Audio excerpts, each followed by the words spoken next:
So everyone, आप लोगों में से जो लोग आरपीएससी असिस्टेंट प्रोफेसर की प्रिपरेशन कर रहे हैं, ये वीडियो उन लोगों के लिए है। आरपीएससी ने जिस तरीके से डेट अनाउंस करी है 7 जनवरी, अगर हम उस डेट को फाइनल डेट माने तो हमारे पास ऑलमोस्ट 2.5 महीने हाथ में है। नो डाउट कि पहला जो पेपर होगा वो जीके वाला होगा, यानी पेपर 3 सबसे पहले, क्योंकि वो सब में कॉमन होता है। उसकी प्रिपरेशन कैसे करनी है हम लास्ट में बात करेंगे। उससे पहले हम थोड़ा सब्जेक्ट की बात करते हैं। मुझे लग रहा है कि आरपीएससी जिस तरीके से एग्जाम करवाती है उनके अकॉर्डिंग 7 जनवरी को जीके का पेपर लेने के बाद में वो विद इन 20 डेज शायद सब्जेक्ट का पेपर भी करवा लेंगी। पेपर तो 7 जनवरी से स्टार्ट हो ही जाएंगे। हम बात कर रहे हैं कि भाई हमारी बॉटनी का नंबर कब आएगा, तो उसके लिए हम डिस्कस करते हैं आज के हमारे इस वीडियो में कि हमारी क्या स्ट्रेटेजी होनी चाहिए। मान लीजिए कि अगर बॉटनी का पेपर 10 तारीख को ही हो गया, तो क्योंकि ये कोई रूल तो है नहीं कि जीके के पेपर के बाद में पहले आर्ट्स के पेपर होने चाहिए, उसके बाद में साइंस के पेपर होने चाहिए, वो तो रैंडम है।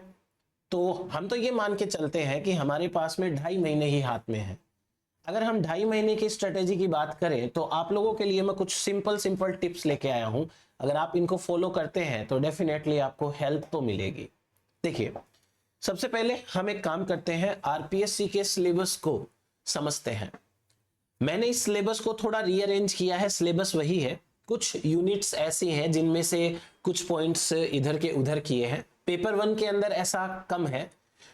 इसके साथ मैं आपको एक और चीज बता दूं कि आप हमारे टेलीग्राम चैनल से या ग्रुप से भी जुड़ जाइए, जिससे क्या होगा कि अगर आपको कोई डाउट्स रहेंगे तो हम वहां पे डिस्कस कर सकते हैं। वहां पे बहुत सारे अच्छे एक्टिव लोग हैं जो आपको रिप्लाई करते रहते हैं, तो आप वहां पर भी जुड़ेंगे ना तो आपको कुछ ना कुछ बेनिफिट होने वाला है। साथ ही साथ हम टेस्ट सीरीज भी आज ही लॉन्च कर रहे हैं। तो आज से यदि हम 2.5 महीने की प्रिपरेशन स्ट्रेटेजी की बात करें तो टेस्ट सीरीज कैसे आपको अटेम्प्ट करनी है, मैं आपको वो तरीका भी बताऊंगा। सारी चीजें बात करेंगे। पहले अपन डिस्कस करते हैं एक बार सिलेबस के ऊपर।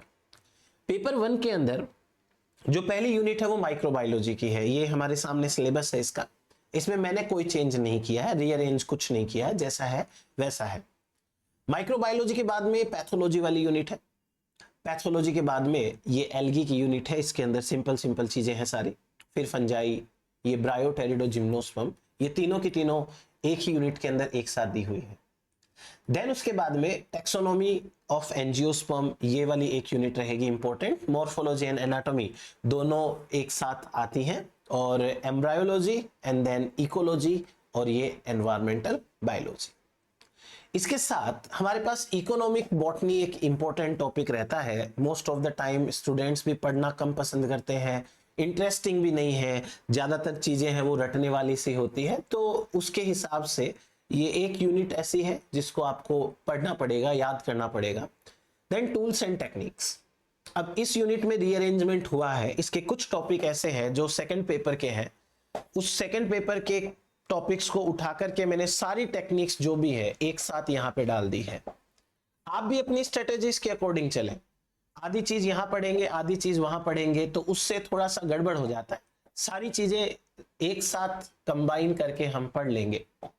उसके बाद में जैसे प्लांट फिजियोलॉजी है, इसके कुछ टॉपिक्स हैं वो बायोकेमिस्ट्री में लिखे हुए थे, तो मैंने वहां से उठा करके यहां डाल लिए।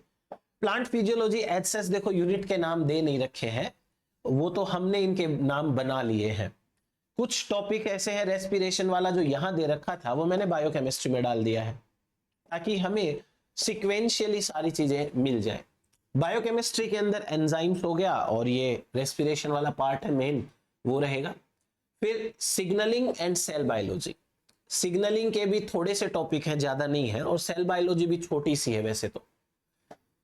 उसके बाद में यूनिट नंबर 5 में मॉलिक्यूलर बायोलॉजी रहेगी। इसमें भी कुछ टॉपिक इधर उधर दिए हुए थे, वो मैंने अरेंज करके सारे के सारे यहां डाल दिए हैं।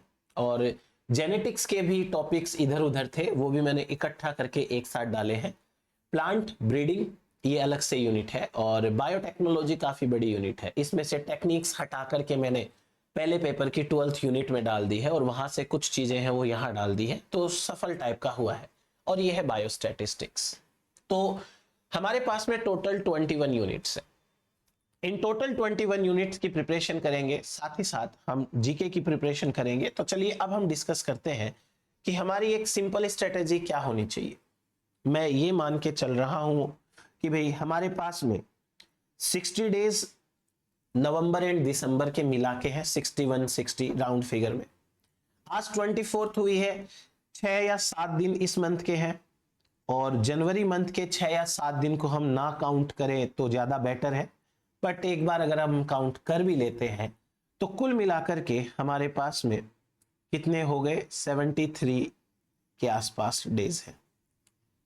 अभी हम ये रिस्क नहीं ले सकते कि पहले सारी प्रिपरेशन जीके की करेंगे, उसके बाद में हम सब्जेक्ट की प्रिपरेशन करेंगे, कोई भरोसा है नहीं। देखो, हो सकता है कि जीके के तुरंत बाद अपना ही नंबर लग जाए।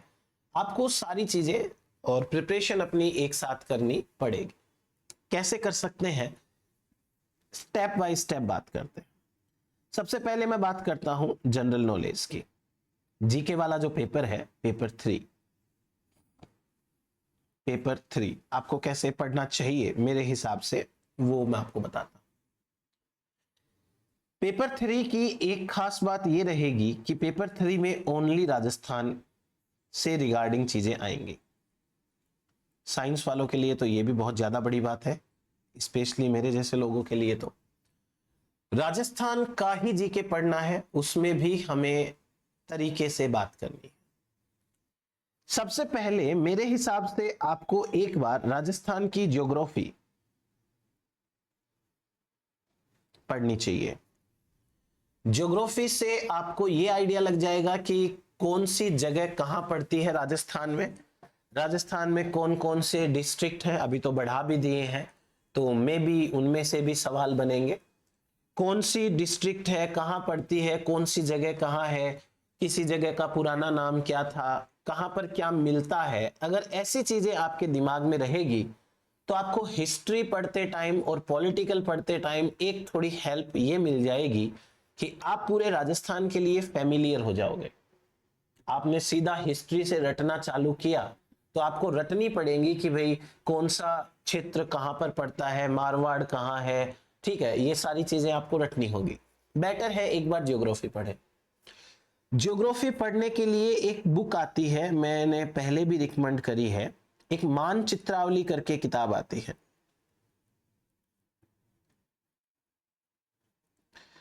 मानचित्रावली मुझे पर्सनली इसलिए पसंद है क्योंकि इसके हर पेज पर राजस्थान का नक्शा दिया हुआ है। ये कोई 80 या 90 रुपए की आती है, कोई बड़ी बात नहीं है।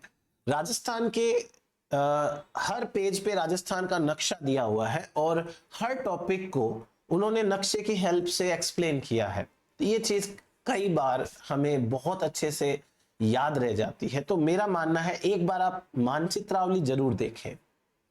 मानचित्रावली के बाद में आप ज्योग्राफी किसी स्टैंडर्ड बुक से पढ़ सकते हैं। स्टैंडर्ड बुक यहां पर तो देखो ऐसा नहीं है कि आपको कोई नेशनल ऑथर की किसी किताब को पढ़ना है, अपने जो कंपटीशन के हिसाब से धरोहर है, लक्ष्य है, इस तरीके की जो बुक्स आती हैं आप उनमें से ज्योग्राफी पढ़ें। ज्योग्राफी पढ़ने के साथ साथ आप पॉलिटिक्स जरूर पढ़ें कि पॉलिटिक्स के अंदर काफी चीजें तो करंट ही रहती है, कहां का नेता क्या है, कौन सी कमेटी का प्रेसिडेंट कौन है, ऐसे करके आपको करंट में भी काफी हेल्प मिलेगा। पॉलिटिक्स पढ़े। इसके बाद में हिस्ट्री ये पढ़नी है आपको, और हिस्ट्री पढ़ने का भी भाई सिंपल सी बात है कि आप बहुत सारी बुक्स हैं उनसे रेफर ना करके किसी एक बुक को आप ये मान लें कि भाई यही सही है, आपको वही पढ़ना है। आप चाहे कितनी भी अच्छी प्रिपरेशन करके चले जाएं, 50 नंबर के इस पेपर में आई डोंट थिंक कि आप 40 नंबर तक ला पाएंगे। ये क्रूशियल फैक्ट है कि भाई हम जैसे लोगों के इतने मार्क्स नहीं आएंगे। जो आरएएस की प्रिपरेशन करते हैं बहुत अच्छी वाली, उन लोगों के भी मार्क्स हैं वो 35 to 40 की रेंज में रहते हैं। मैं एक्सेप्शनली एक आधे लोगों की बात नहीं कर रहा, हो सकता है उनके 40 से ऊपर भी मार्क्स आ जाएं, बट एक मैं एवरेज स्टूडेंट की बात कर रहा हूं मेरे जैसे की, कि हमें 50 में से यदि 25 से 30 के बीच में भी नंबर आ जाते हैं तो मैं मानता हूं बहुत बड़ा अचीवमेंट हमारा रहेगा। तो उसके लिए आपको यही स्ट्रेटेजी फॉलो करनी है। तो हिस्ट्री आप किसी एक बुक को पकड़ लीजिए, पैनोरमा की बुक आती है बट वो काफी डीप आती है, मैं रिकमेंड नहीं करूंगा पर्सनली आपको। कुछ हिस्ट्री तो सिखवाल मानचित्रावली में भी मिलेगी आपको। लक्ष्य की अगेन मैं इसलिए सजेस्ट कर दूंगा कि सिलेबस वाइज आती है, आपको इधर उधर देखने की जरूरत नहीं है, जो उसमें दिया है वही सिलेबस का पार्ट है, आप उससे पढ़ सकते हैं। एक धरोहर करके भी आती है, आप वो भी रिकमेंड कर सकते हैं। एक चेटक करके पब्लिकेशन है, उसकी भी आती है। सो ऑल एंड ऑल आप कोई एक बुक पकड़ लीजिए। अब सबसे बड़ी बात आती है current GK. Current GK, current GK कैसे प्रिपेयर करना है आपको, मैं आपको एक तरीका बताता हूं। एक हैबिट डालिए, आपको डेली न्यूज़पेपर पढ़ना है। डेली न्यूज़पेपर, आप इस डेली न्यूज़पेपर के अंदर क्या पढ़ेंगे? राजस्थान की न्यूज के अलावा, हाँ देखो, आपको अगर इंटरेस्ट है तो बात अलग है कि आप देश विदेश की खबरों में इंटरेस्ट रखते हैं, आपने सारा कुछ पढ़ने का मन बना लिया है, तो आप सारा कुछ पढ़ना चाहते हैं, that is your choice. But मेरे हिसाब से जो अभी हम प्रिपरेशन स्ट्रेटेजी की बात कर रहे हैं, उसमें आपको क्या करना है मैं वो बता देता हूं। आप ओनली राजस्थान की न्यूज पढ़ें, ओनली राजस्थान। अब राजस्थान की न्यूज में भी आपको क्या पढ़ना है वो बता देता हूं और क्या नहीं पढ़ना है वो बता देता हूं। एक तो जो नेगेटिव न्यूज होती है, नेगेटिव न्यूज, आप उनको अवॉइड करिए, ये हमें नहीं पढ़नी है। ये सिलेबस मतलब ये आएगी नहीं ना, क्यों पढ़ना है? कहीं चोरी हो रही है, कहीं कुछ हो रहा है, मारपीट हो रही है, लोकल गांव की जो खबरें हैं आप वो मत पढ़िए, नेगेटिव टाइप की बिल्कुल मत पढ़िए। यदि राजस्थान का कोई भी पर्सन राजस्थान के बाहर जा रहा है, कोई बड़ी हस्ती, कोई बड़ा नेता, कोई स्पोर्ट पर्सन राजस्थान के बाहर जा रहा है, तो आप उसके बारे में पढ़े, कहां जा रहा है, क्यों जा रहा है, सिंपल। यदि कोई बाहर का व्यक्ति राजस्थान के अंदर आ रहा है तो उसके बारे में आपको पढ़ना है। ये न्यूज राजस्थान की भी हो गई और ये नेशनल लेवल की भी हो गई, ये तो पढ़नी पड़ेगी। तो कोई भी व्यक्ति अगर अंदर आ रहा है राजस्थान में, तो क्यों आ रहा है, किस मकसद से आ रहा है, कहां आ रहा है, ये आपको पता होना चाहिए। राजस्थान के जितने भी स्पोर्ट्स पर्सन हैं, उनके नाम, उनके गांव के नाम भी आप पढ़ें, और किस खेल से संबंधित है, किसी ने कुछ बहुत बड़ा अचीवमेंट किया है तो वो पढ़े। आपको राजस्थान गवर्नमेंट की कोई भी न्यूज मिलती है किसी भी डिपार्टमेंट की, आपको वो पढ़नी चाहिए, क्योंकि उस डिपार्टमेंट की न्यूज के अंदर उस पर्टिकुलर डिपार्टमेंट के चेयरपर्सन का नाम जरूर आएगा। तो ये भी एक जीके बन जाता है कि सपोज करिए जो कॉलेज संयुक्तालय है, कॉलेज आयोग विभाग है, उसकी कोई न्यूज आई, आरपीएससी की खुद की कोई न्यूज आई, तो उसमें जरूर आएगा कि आरपीएससी का अभी के टाइम पर चेयरपर्सन कौन है, या आरपीएससी के मेंबर्स के नाम है वो कौन है, तो ये आपको मिलेगा उस न्यूज में, आपको ये नोट करना है। ये आपको डेली बेसिस पे पढ़ना है, और मैं बता दूं हार्डली आपको एक दिन में 5 न्यूज मिलेगी, हार्डली, ऑन एन एवरेज। कभी कभी तो एक न्यूज भी नहीं मिलेगी, कभी 2 न्यूज मिलेगी, कभी आपको 5-6 मिल सकती है। मैक्सिमम आपको काम की 5 न्यूज मिलेगी रोज का न्यूज़पेपर यदि आप देखोगे तो। अब आपको न्यूज़पेपर पे डिपेंडेंट नहीं रहना है करंट पे, क्यों? क्योंकि हम में से कोई भी इतना परफेक्ट नहीं है कि वो न्यूज़पेपर से पूरी की पूरी खबरें निचोड़ ले। आपको ऐसे पागल भी नहीं होना है कि राजस्थान पत्रिका भी पढ़नी है, दैनिक भास्कर भी पढ़ना है, आपको कोई दैनिक जागरण भी पढ़ना है, शाम को कोई अखबार आता है वो भी पढ़ना, नहीं पढ़ना। एक पकड़ लो, राजस्थान पत्रिका या दैनिक भास्कर, दोनों में से एक। और मैं थोड़ा सा रिकमेंड करूंगा राजस्थान पत्रिका को, क्योंकि राजस्थान पत्रिका जो है वो एक तरीके से थोड़ा सा मतलब चीजों को ज्यादा कवर करती है, आई थिंक सो। बाकी आपकी पसंद है, एक न्यूज़पेपर आपके घर में जो आ रहा है वो पढ़ लीजिए आप। अब आपको हर अल्टरनेट वीक के ऊपर एक बुक मिलती है मार्केट में, 20 रुपए की आती है, मूमल। नाम से, current GK, sorry, Moomal current GK की बुक आपके लिए सप्लीमेंट्री की तरह काम करेगी। आपने 15 दिन में जो चीज अखबार में पढ़ी है, सेम टू सेम वही चीजें, प्लस जो आपसे छूट गई है, जो आपको उस पेपर में नहीं मिली, किसी और में मिली है, वो आपको यहां मिलेगी। 20 रुपए की किताब आती है। हर अल्टरनेट वीक पे आप इसे जरूर खरीदें। अगर आप इसकी हार्ड कॉपी नहीं ला सकते, मार्केट जाने का टाइम नहीं है, तो आप इसकी वेबसाइट पे जाओ, 20 रुपए ही लगेंगे, वहां पर भी आपको सॉफ्ट कॉपी मिल जाएगी। मैं इसी से पढ़ता था, सॉफ्ट कॉपी से, तो आपको कहीं जाने की जरूरत नहीं है। 20 रुपए में आपको सॉफ्ट कॉपी भी मिल जाएगी, आप आराम से पढ़ सकते हैं। ठीक है, तो ये आपको करंट जीके में करना है। आपको मूमल वाला जरूर पढ़ना है। इस मूमल में राजस्थान और इंडिया दोनों के आते हैं। इन्होंने बहुत अच्छे से ऑर्गेनाइज करके रखा हुआ है कि जो राजस्थान की खबरें वो पहले कुछ 5-6 पेजेस में आ जाती है। बस आपको वही 5-6 पेजेस पढ़ने, आगे का बिल्कुल नहीं पढ़ना है, छोड़ दो आराम से। ये हो गया आपका करंट जीके। और जीके पेपर की प्रिपरेशन ऐसे ही आपको करनी है। रोज आपको 2-3 घंटे जीके पढ़ना है, इससे ज्यादा नहीं पढ़ोगे तो चलेगा। बिना बात के पूरा पूरा दिन जीके पढ़ रहे हो, उसका कोई अर्थ नहीं निकलता है। आपको मान के चलो कि 50 में से 50 नंबर कैसे भी करके नहीं आने वाले, आपको लाने हैं 25 से 30 के बीच में। और जो स्ट्रेटेजी मैंने बताई, मैं आपको एक तरीके से विश्वास दिला सकता हूं कि आपके 20 से 25 मार्क्स इस स्ट्रेटेजी से आ जाएंगे। ये तो रही बात जीके की। अब बात करते हैं पेपर 2 एंड पेपर 3 की।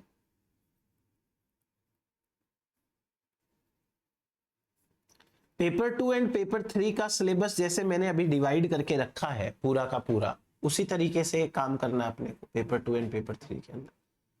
पेपर 2 एंड पेपर 3 के अंदर आपको सिलेबस के हिसाब से, यूनिट के हिसाब से प्रिपरेशन करनी है। अब मैं यहां पे थोड़ा सा बताना चाहूंगा अपनी टेस्ट सीरीज के बारे में। टेस्ट सीरीज हम आज की डेट में लॉन्च कर देंगे, मोस्ट प्रोबेबली शाम तक। टेस्ट सीरीज के अंदर आपको 21 पेपर्स मिलेंगे। 21 पेपर फ्रेश पेपर्स हैं, जो मैंने बनाए हैं खुद, एक एक क्वेश्चन मेरे खुद के बनाए हुए हैं सारे क्वेश्चन। अगर आपको किसी भी क्वेश्चन में सिमिलैरिटी मिलती है कहीं और से, तो मैं फिर कह रहा हूं कि ये एक कोइंसिडेंस है। जैसे मैंने आपको पहले भी बताया था कि कुछ कई बार ऐसा होता है ना कि कोई इंपॉर्टेंट डिस्कवरी है, वो लगता है कि भाई आ सकती है, वो मैंने ले ली, वो आपको कहीं और पेपर में भी मिल सकती है। हो सकता है वो किसी दूसरे स्टेट के पेपर में मिल जाए, हो सकता है वो राजस्थान के ही किसी पेपर में मिल जाए। तो कुछ मैक्सिमम 5% क्वेश्चन अगर ऐसे आपको पूरे पेपर में मिलते हैं, पूरे 3000 प्लस क्वेश्चंस में मिलते हैं, तो बात अलग है। अदरवाइज मैंने भी कोशिश ये करी है कि जो सिंपल चीजें हैं उनको अवॉइड करिए। जैसे मैं अभी पेपर देख रहा था, तो एक पेपर में क्वेश्चन आया था, पिछली बार की बात है, कि एंथोसिरोस को क्या बोलते हैं। लिवरवर्ट बोलते हैं, हॉर्नवर्ट बोलते हैं, या फिर उसको मॉस बोलते हैं, ऐसे करके था एक क्वेश्चन। अब मैंने ऐसे वाले क्वेश्चन बिल्कुल अवॉइड किए हैं। एंथोसिरोस को क्या बोलेंगे, हॉर्नवर्ट बोलेंगे। हाँ, अगर कोई पर्टिकुलर ऐसा प्लांट है जिसका यूनिक नाम है तो बात अलग है, वरना ऐसे मेजर टाइप की चीजें जो है वो मैंने यहां पे नहीं ले रखी है। ऐसी चीजें आपको बहुत सारी देखने को मिलेगी पुराने पेपर में। अपने पेपर स्टैंडर्ड के हैं, विश्वास करके चलिए। ठीक है, तो टेस्ट सीरीज के बारे में आपको मैं बता दूं कि आपको क्या करना है। सबसे पहले web.classplusapp.com पे जाना है। ठीक है, यहां आपको आपका मोबाइल नंबर है वो टाइप करना पड़ेगा। मोबाइल नंबर आप टाइप करें अपना, उसके ऊपर एक ओटीपी आएगा, अपने आप वो ओटीपी रीड कर लेगा। यदि आपको ORG कोड पूछा जाए, ORG कोड एक्चुअली ऐप का कोड होता है। हमारी ऐप का कोड है JHIQY। आपको जैसे भी ये कैपिटल लेटर्स में लिखना है, स्मॉल लेटर्स में लिखना है, कोई फर्क नहीं पड़ता। ये आप कोड जरूर नोट कर लें, JHIQY। आपको इस कोड से अपने मोबाइल नंबर से लॉगिन करना है। जब आप लॉगिन करेंगे तो आपको लॉगिन आईडी से आप लॉगिन कर लेंगे, आपको कोर्स दिखेगा, आप उस कोर्स में जाकर के टेस्ट अटेम्प्ट कर सकते हैं। मैंने आपको पहले भी बोला था, वापस मैं एक बार बोल देता हूं कि आपको क्या करना है। जो भी पेपर, मतलब आपके पास में आपका सिलेबस है, आपका मन है कि आपने एलगी पढ़ ली है, आपको एलगी का पेपर अटेम्प्ट करना है, तो आप एलगी वाला पेपर है वो अटेम्प्ट करें। आप 3 days पर यूनिट के हिसाब से चलिए। अगर आप 3 days पर यूनिट के हिसाब से चलते हैं, 21 यूनिट्स हैं, आपको 63 days में प्रिपरेशन अच्छे से हो जाएगी। और उसके साथ साथ आप हर तीसरे दिन एक टेस्ट ही दें। मैं आपको सारे टेस्ट एक साथ प्रोवाइड करा दूंगा, लेकिन आप मेरी बात माने, जैसे मैं कह रहा हूं वैसे करें, आपको फायदा होगा। सारे पेपर एक साथ अटेम्प्ट ना करें। आप 3 दिन एक यूनिट पढ़ें, अच्छे से पढ़ें, जहां से पढ़नी है आपको, उसके बाद आप एक पेपर अटेम्प्ट करें। आपको एक चीज और मैं क्लियर करना चाहता हूं कि हमने पेपर में नंबर ऑफ अटेम्प्ट्स केवल एक रखा हुआ है। सिर्फ एक बार आप एक पेपर अटेम्प्ट कर सकते हो। हालांकि आपके पास में वो पेपर कोर्स की वैलिडिटी तक रहेगा, आप उसको जब चाहे दोबारा देख सकते हो, कोई दिक्कत नहीं है। पर आप अटेम्प्ट ओनली एक बार कर सकते हो। उसके पीछे का कारण है सिंपल सा, ये क्वेश्चन इतने छोटे होते हैं, आपको देखते ही याद हो जाएंगे। अब उसमें आप दोबारा अगर पेपर अटेम्प्ट करोगे तो आपको तो 100% मार्क्स आ जाएंगे, तो उसका तो कोई मतलब नहीं है।